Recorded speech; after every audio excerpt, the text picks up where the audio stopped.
Two choices and two voices. The first choice is the voice of fear. It's a fear-based voice. It's the ego talking. How do you know it's the ego? Because first of all, it always speaks first and it always speaks the loudest. Because it speaks the loudest, the other one is always there, but it's very hard to hear because all this monkey chatter, everything that's going on in our lives, all that's our thinking that's going on doesn't allow us to hear the voice of love. The voice of love is quiet, and therefore we must be quiet. We must calm our minds. We must quiet our minds in order to hear it. So I wear this bracelet, actually two bracelets. What would love do now? Because it reminds me that every choice, every behavior, every decision I make has to stem from love. I have to take everyone into consideration, but I have to take myself into consideration. Now I wear two because I never know who's gonna need it.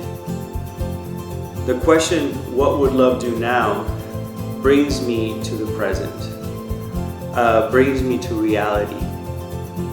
Brings me to the reality that I am love, that I am not fear, that I am not less than, that I am not lacking. And therefore, if I'm not lacking, I don't need anything else but to give love. I don't need anything else, and I don't need to put any conditions on somebody else because I have already what I need. And therefore, I must share it.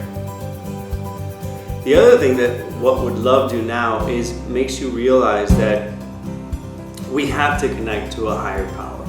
We have to connect to a higher voice. That the voices of ego is not sufficient. Left to our own devices, we will live in fear. Left to our own devices, we will make choices that are compromising. Left to our own devices, we are going to make choices that make us suffer. But when we tap into love, when we tap into this higher force, we're almost guided. We are listening to that voice that is inside of us, that knows better, that doesn't bring any suffering, that does not bring any conflict, that brings peace, that makes us happy.